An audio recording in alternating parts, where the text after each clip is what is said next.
আর বাংলাদেশে গেরুয়া অভিযান সফল করতেই শ্রমিক ভট্টাচার্য বাংলা থেকে তৃণমূলকে উৎখাত করার ডাক দিলেন। বললেন, চতুর্থবার আর ক্ষমতায় আসবে না তৃণমূল, বিজেপি ক্ষমতায় আসবে।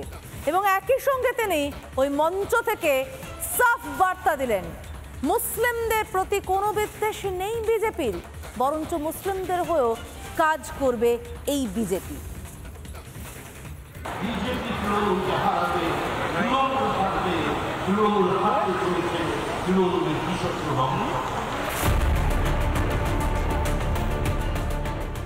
শপথ নেওয়া মাত্রই রাজ্য বিজেপি সভাপতির সোজা নিশানায় মমতা বন্দ্যোপাধ্যায় ও তার সরকার।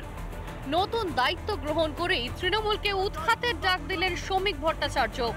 2026-এর বিধানসভা নির্বাচনে তৃণমূলের পরাজয় ঘটছেই, দীপ্ত কণ্ঠে বার্তা শ্রমিকের।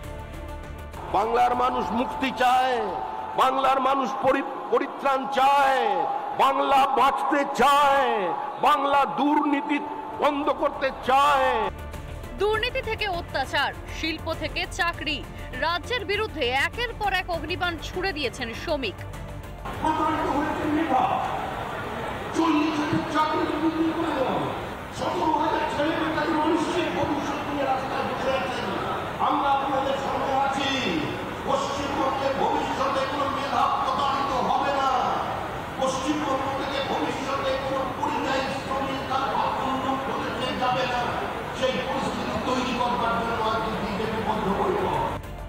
সংখ্যালঘুদের উদ্দেশ্যে এদিন জোরালো বার্তা দিয়েছেন বঙ্গ বিজেপির নতুন সারথি।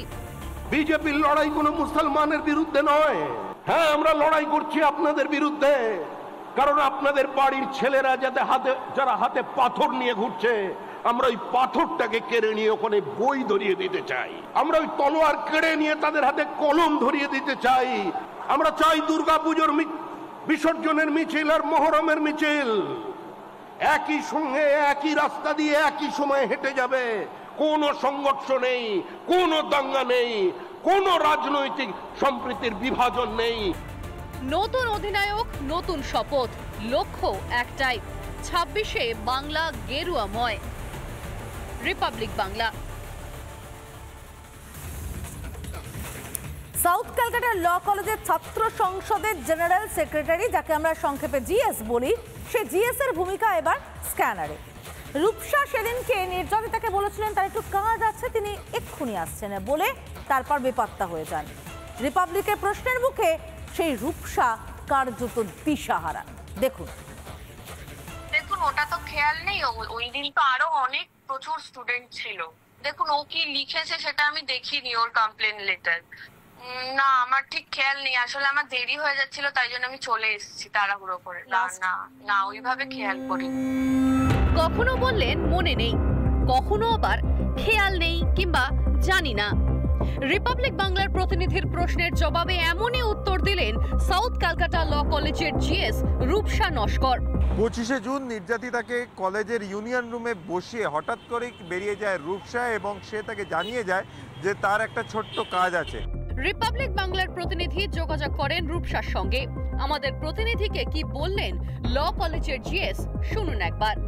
রূপসা, আমাদের কাছে একটা কমপ্লেন কপি এসেছিল যেখানে লেখা রয়েছে, মানে আমি ভিকটিমের কথা বলছি, সেদিন তুমি ছিলে, ঠিক কি ঘটেছিল একটু যদি আপনি জানান আমাদের ঘটনার দিন।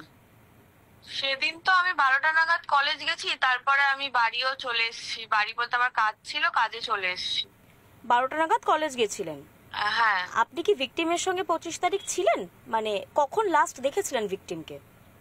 দেখুন, ওটা তো খেয়াল নেই, ওই দিন তো আরো অনেক প্রচুর স্টুডেন্ট ছিল, তো ওইভাবে খেয়াল নেই যে কখন দেখেছি, কখন কি কথা বলেছি। বাহ, চমৎকার।